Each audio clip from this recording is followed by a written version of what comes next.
The ship landed on a clear summer day. It came down slowly, touching the grassy field without making a sound. Steam rose from the bottom as the door opened with a soft hiss. John Miller was the first human to see them. He had been checking trails in the Montana park where he worked as a ranger when the ship appeared. At first, he thought it was a joke or a movie being filmed. Then he saw them walk out. They were tall and blue-skinned. They walked on two legs like humans but moved with strange grace. Their eyes were large and completely black. There were 5 of them, dressed in what looked like silver jumpsuits. John's hand moved to his radio. "Base, this is Miller. You're not going to believe this, but I think we have visitors. Not from around here. Not from Earth." Within hours, the area was filled with government vehicles. Scientists, military personnel, and officials surrounded the landing site. Among them was Susan Clark, a marine biologist who had been studying adaptation in extreme environments. Why did they send a marine biologist? Someone asked her. Susan shrugged. They sent everyone they could think of. None of us know what we're dealing with. The aliens called themselves the Azurians. They were part of something called the Galactic Council. They spoke perfect English, explaining they had learned it from our radio and television signals. "We have been watching your world for some time," said the lead alien, who called himself Ambassador Krell. "We find your species fascinating but primitive. We come in peace to welcome you to the galactic community." Susan noticed how they looked at humans. It reminded her of how people looked at interesting animals in a zoo. Not with fear or respect, but with curiosity and a touch of pity. The meetings went on for days. The aliens asked many questions about human biology, society, and technology. They seemed especially interested in how humans hunted and fought throughout history. "Your endurance is impressive," one alien scientist named Zexforn told Susan during a break. "Most species cannot chase prey for long distances as your ancestors did. But you lack natural weapons, no claws, weak teeth, thin skin. How did you survive?" Susan smiled. "We're good at making tools, and we work well together." The alien nodded but didn't seem impressed. Later that night, John overheard the aliens talking when they thought no humans were nearby. He had always been good at moving quietly from his years tracking wildlife. "The Council will classify them as Category 3 non-predators," Ambassador Krell said. "They show some tool use and pack behavior, but they are clearly mid-tier omnivores at best." "What about their wars?" another alien asked. "They seem quite violent for non-predators." "Territorial disputes are common among social species," Krell answered. "Their violence is uncontrolled and emotional, not the calculated hunting behavior of true predators. They will make excellent protected associates but need not be given voting status." John slipped away, troubled by what he had heard. He found Susan analyzing some data the aliens had shared. "They think we're harmless," he told her. "They're planning to protect us like we're some endangered species." Susan looked up from her screen. "Let them think what they want. It might be better if they underestimate us." The next morning, the aliens announced their official proposal. Earth would become an associate member of the Galactic Council. They would share some technology and knowledge, but humans would have no real power in galactic matters. Earth would be a protected planet with limited rights. World leaders debated the offer while ordinary people watched the skies with new eyes. No one noticed the second ship, darker and shaped like a blade, watching from the edge of the solar system. The Draconids had their own plans for Earth, and they were far less friendly than the Council's. 2 weeks after first contact, the aliens set up a research center near the landing site. They called it a cultural exchange facility, but most humans suspected it was more than that. Sam Fletcher didn't care what they called it. The former Army Ranger was just curious. When the aliens asked for volunteers for their studies, he was one of the first to sign up. "You sure this is a good idea?" his friend asked as Sam packed a small bag. Sam grinned. "When am I going to get another chance to see what aliens think of us? Besides, the pay is good." Kate Warren joined the program too. She was an Olympic runner who had won 3 gold medals. The aliens seemed very interested in her physical abilities. They keep asking me to run on these strange treadmills, she told Sam during lunch on their 3rd day. They act surprised when I can keep going for hours. Sam nodded. They had me lift weights yesterday. The blue guy's eyes got really big when I kept adding more. I don't think I'm even that strong compared to some guys I served with. The lead alien scientist, Zex Forn, watched the humans carefully. He recorded everything they did, from how they ate to how they solved puzzles. The puzzles seemed simple to the humans, but the aliens were shocked at how quickly they completed them. Your problem-solving speed is unexpected, Zex Forn told Kate after she finished a complex pattern test. Most species at your development level take 3 times longer. Kate shrugged. It wasn't that hard. One day, Sam was asked to join a hunting simulation. The aliens put him in a room with moving targets and gave him several tools to choose from. Please show us how you would hunt these targets, Zex Forn said. Sam looked at the tools.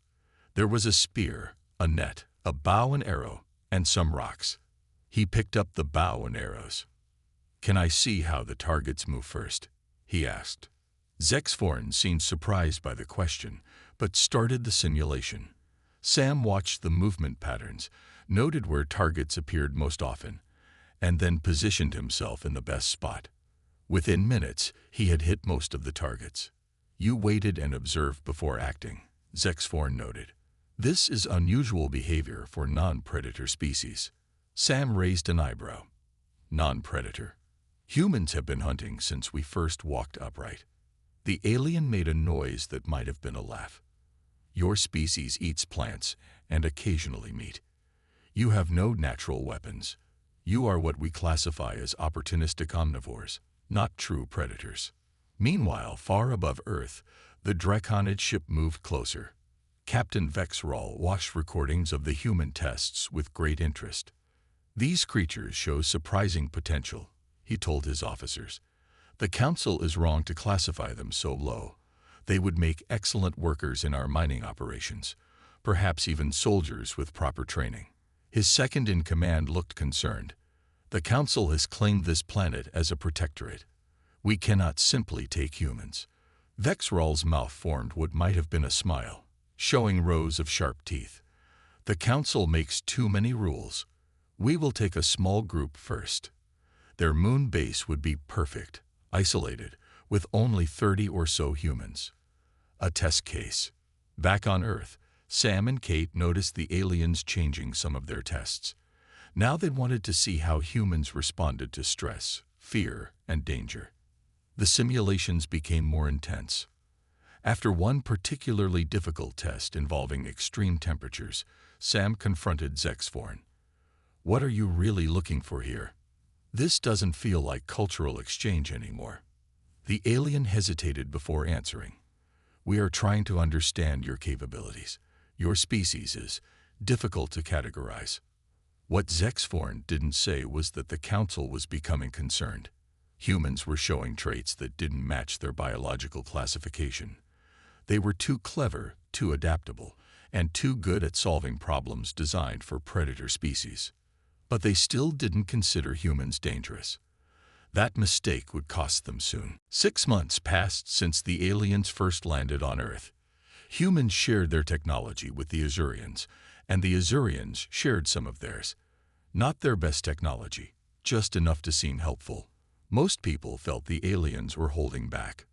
The moon base had been expanded with alien help. 32 scientists and engineers now lived there full-time, studying space and testing new materials that could only be made in low gravity. No one saw the Draconid ship approach. It used technology that hid it from both human and Council sensors. The attack happened during what the moon base called night shift, when most people were sleeping. The first warning came when all communications with the moon suddenly stopped. Pete Daniels, the director of NASA, was woken by a phone call at 3 a.m. "Sir, we've lost contact with the moon base," the voice said. "No radio, no video, nothing for the past hour." Pete sat up in bed. Could be equipment failure. We don't think so, sir. The backup systems should have kicked in. And right before we lost contact, we picked up an unusual energy signature. 2 hours later, a message arrived. It wasn't sent to NASA or any human government. It was sent to the Azurian ambassador. We have taken control of the human moon facility. The message said. It showed video of the humans being held in a large room, guarded by reptile-like aliens. These humans will not be harmed if our demands are met. We require unrestricted access to Earth resources and permission to establish bases on the planet. The Azurian ambassador called an emergency meeting with world leaders. These are Draconids, Ambassador Krell explained, showing an image of the reptilian aliens. They are part of the Council, but often break our rules. They seek resources and new territory. They've kidnapped our people, said the American president. We need to rescue them. Krell looked uncomfortable. I advise patience. The Council will file an official complaint. The Draconids may be persuaded to release your people in a few of your months. Colonel Lisa Hayes, who had been quietly listening, spoke up. Months. Those are our people up there. We need to act now. With what? Krell asked. Your technology cannot reach the moon quickly enough to surprise them. And you have no weapons that can penetrate Draconid shields.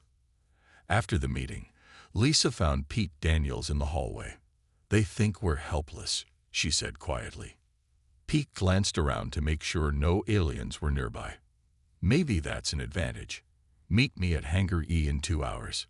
Bring only people you trust completely.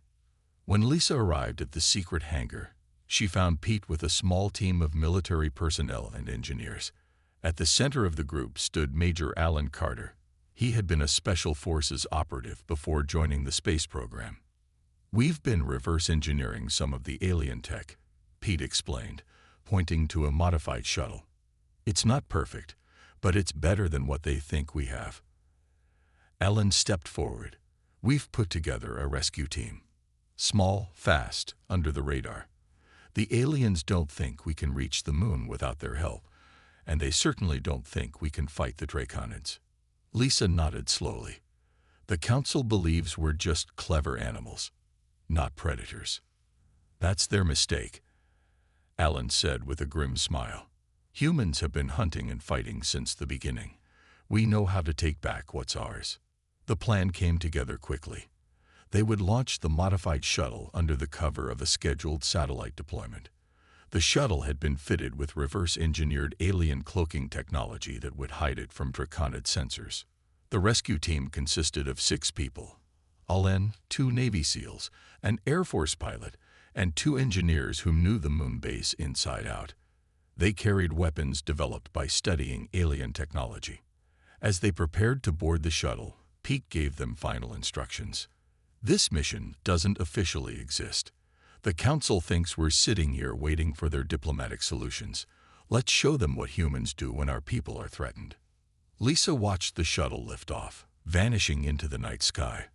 The aliens had no idea what was coming for them. The modified shuttle approached the moon in complete silence. No radio communications, no visible lights, nothing that could alert the Draconids to their presence. The cloaking technology worked better than they had hoped. We're going to land 2 miles from the base, Alan told his team. We'll approach on foot. Remember, their sensors are designed to detect energy weapons and large vehicles, not individual humans moving slowly. The shuttle touched down on the dark side of the moon, kicking up a small cloud of dust that quickly settled in the airless environment. The team put on their spacesuits, which had been modified with materials that absorbed radar and heat signals. Like space ninjas, whispered Jeff, one of the Navy SEALs, as they began their careful walk toward the base. Inside the moon base, the Draconid commander Vex Rull was growing impatient.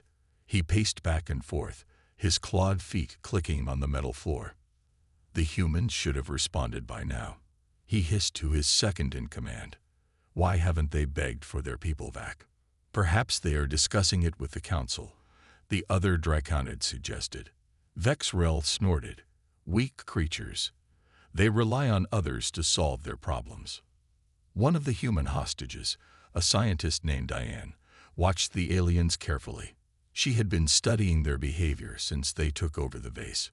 She noticed they rarely looked up, and they seemed to have poor vision in dimly lit areas. Meanwhile, Alan's team reached the base's secondary airlock, an emergency exit that wasn't on the main schematics the aliens had accessed. One of the engineers, Ben, worked quickly to bypass the security system that the Draconids had installed. "They're good with technology, but they think in straight lines," Ben whispered. "They didn't account for how we built redundancies into everything." The airlock opened silently. The team slipped inside, careful not to make any noise as they removed their helmets. Alan checked the small tablet he carried, which showed the location of each team member and a map of the base. "The hostages are being held in the main lab," he said quietly. 6 guards. We need to take them out silently."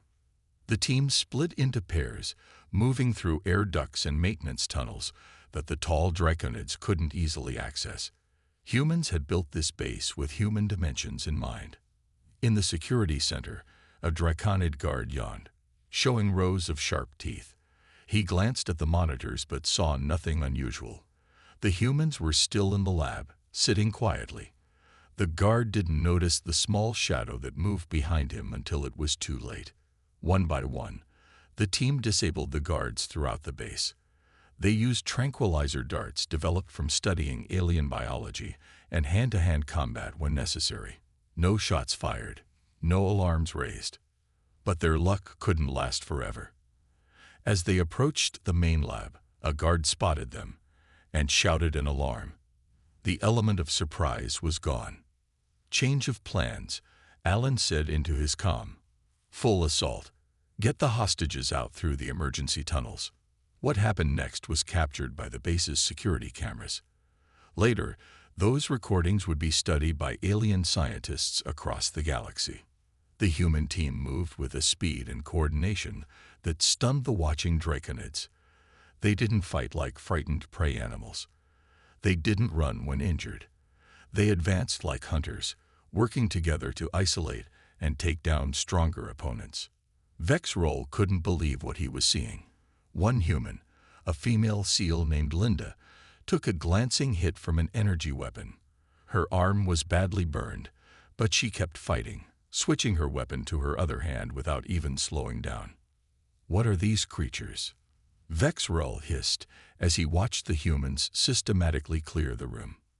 Alan reached the hostages first. "Everyone stay calm. We're getting you out of here." Diane stood up immediately. "We can help. Some of us have military training." The Draconids had made a critical mistake. They had assumed that human scientists and engineers would be helpless in a fight. They didn't understand that many humans had multiple skills. As the freed hostages joined the rescue effort, Vexroll realized his error. He reached for the ship's communication system and sent one final message before Alan's team reached the command center. "The humans," he transmitted, "they don't fight like prey. They hunt like predators." News of the moon base rescue spread quickly across Earth. Videos of the mission, carefully edited to hide the most advanced technology, played on every news channel. People cheered in the streets. Humans had stood up to alien kidnappers and won. But across the galaxy, the reaction was very different. The Galactic Council called an emergency meeting. The mood was tense. "How did they do this?" asked one council member, a tall green alien with 4 arms. "The humans have barely begun space travel. They shouldn't have been able to defeat Draconid warriors." Ambassador Krell looked uncomfortable. "We may have miscalculated." Screens around the room showed footage from the moon base. Council scientists watched as human rescuers moved with precision through the base, worked together without speaking, and continued fighting even when injured. "Look at their eyes," said a council biologist. "Those are predator eyes, forward-facing, designed for tracking prey." Another scientist pulled up human history files. Their earliest ancestors were pursuit hunters. They would chase animals until they collapsed from exhaustion. No other species hunts this way. The council members shifted nervously. One thing all council races shared was a history of evolving as prey animals. They had developed technology to overcome their physical limitations. But humans had developed technology while already being predators. We need to reassess everything about them, Krell admitted. Back on Earth, UN Secretary General Doug Martin received a message requesting a special meeting. When he arrived, he found Ambassador Krell waiting with a group of alien officials. Secretary General, Krell began, the Council wishes to apologize for our misclassification of your species. Doug raised an eyebrow. Misclassification. We categorized humans as mid-tier omnivores with limited predatory capabilities, Krell explained. This was incorrect. Our scientists have conducted a more thorough analysis of human biology, psychology, and history. A hologram appeared, showing human developmental stages from early ancestors to modern humans. Next to it were diagrams of hunting techniques, tool use, and warfare. Your species displays all the classic markers of apex predators, Krell continued, but with unique additions: advanced problem solving, remarkable adaptability, and most concerning, most impressive, social cooperation that extends beyond family groups. Doug noticed the slip. Concerning. Krell hesitated. To be honest, Secretary General, many council races are now cautious. You have capabilities we didn't anticipate. We've never threatened you, Doug pointed out. Not directly, Krell agreed. But consider how this looks from our perspective. A species we thought was harmless just defeated trained Draconid warriors using technology they shouldn't have been able to understand yet, much less copy. Doug smiled slightly.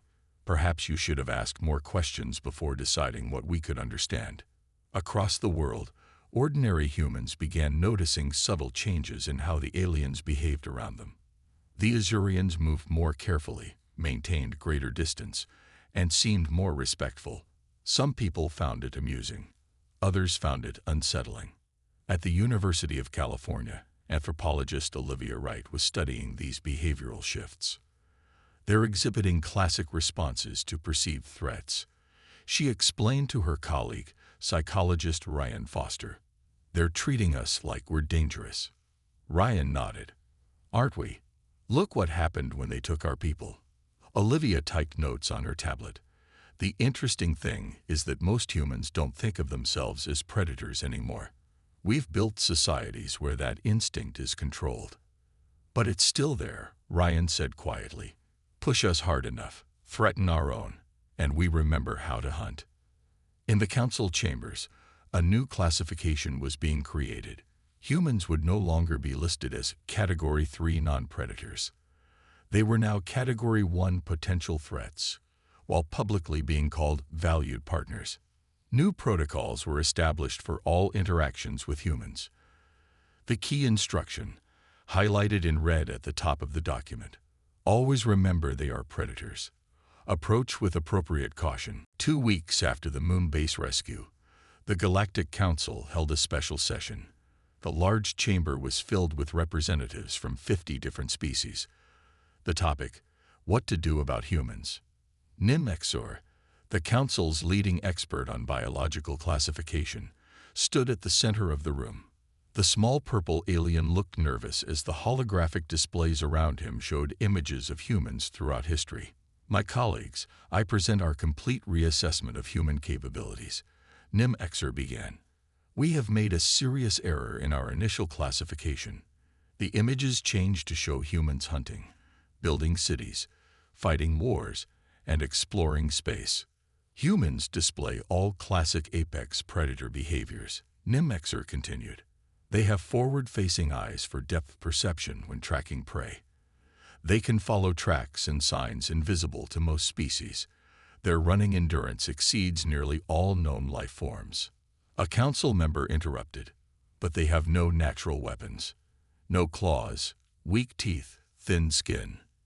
Nim Exor pointed to a new image showing ancient humans with spears.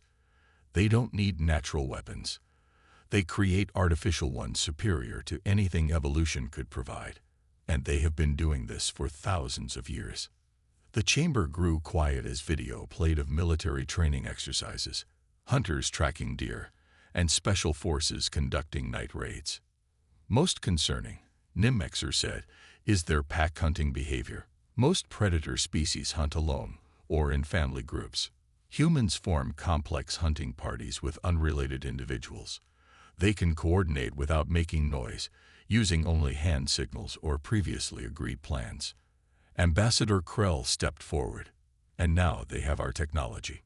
Or at least, they've begun to understand it far faster than we anticipated. On Earth, people were noticing the change in alien behavior. When Azurians first arrived, they would pat humans on the head like pets. Now they maintained careful distance and spoke with new respect. Ben, the engineer who had helped with the moon rescue, laughed about it during lunch with Diane, who had been one of the hostages. "You should see how they act in the Joint Technology Lab now," Ben said. "Before, they would explain things slowly like I was a child. Now they ask my opinion and actually listen." Diane nodded. "One of them jumped yesterday when I walked up behind him. I was just bringing coffee." At the University of California, Olivia Wright and Ryan Foster published their paper analyzing the shift in alien behavior. They called it Predator Recognition Patterns in Interspecies Diplomacy. It became the most downloaded scientific paper in history. "The aliens now exhibit classic prey behavior around humans," Olivia explained during a news interview. "They're more alert, maintain escape routes, and show deference behaviors similar to how smaller animals act around apex predators." Ryan added, "The interesting part is that this fear isn't reducing cooperation. In many ways, it's improving it. They're taking us more seriously." In Washington, Secretary General Doug Martin met again with Ambassador Krell. This time, the alien brought a new proposal from the Council. "We would like to offer Earth full membership status," Krell said, sliding a tablet across the table. "Equal voting rights, access to all technology sharing programs, and representation on all Council committees." Doug studied the offer. "This is very different from your first proposal. What changed?" Krell's large black eyes blinked slowly. "Let's just say the Council has recognized Earth's unique position." What Krell didn't say was that behind this generous offer lay fear. The Council had studied human history more carefully and found something that terrified them. Humans were predators who showed empathy for their prey. They could kill efficiently but chose not to unless threatened.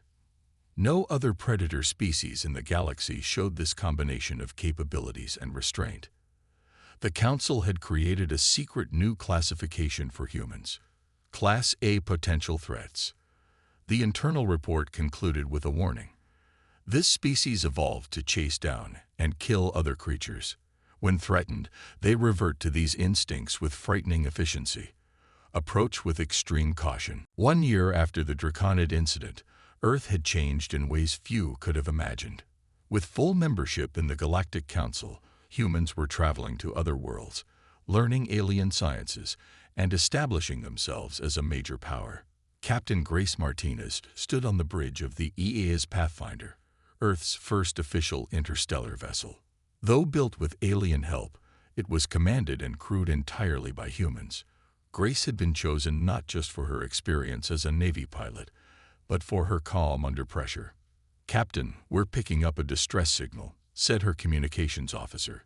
"It's from a Council transport ship. They report engine failure and are drifting into an asteroid field." Grace nodded. "Set course to intercept. Prepare rescue teams." When the Pathfinder reached the damaged ship, they found it under attack by space pirates, a mixed group of outcasts from several species who preyed on helpless vessels. "The pirates have boarded the transport," reported the sensor officer. "Life signs show Council civilians in danger."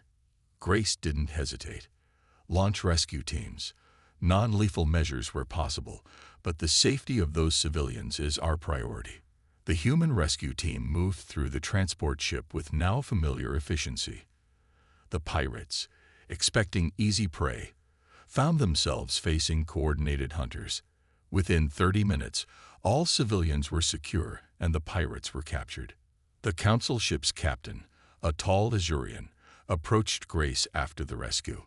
"You had no obligation to risk your people for us," he said. "Many species would have called for reinforcements and waited." Grace smiled.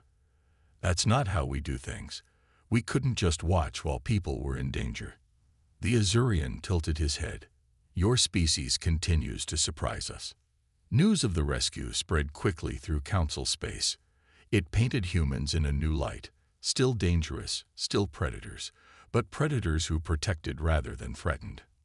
Back on Earth, the integration of alien technology was accelerating human development. In a research facility in California, engineers were working on a problem that had stumped council experts for decades: how to stabilize wormhole travel for smaller vessels. Two aliens observed as a team led by Ben, the engineer from the moon rescue, tested a new approach. "They've been working on this for only 3 months, whispered one alien to the other.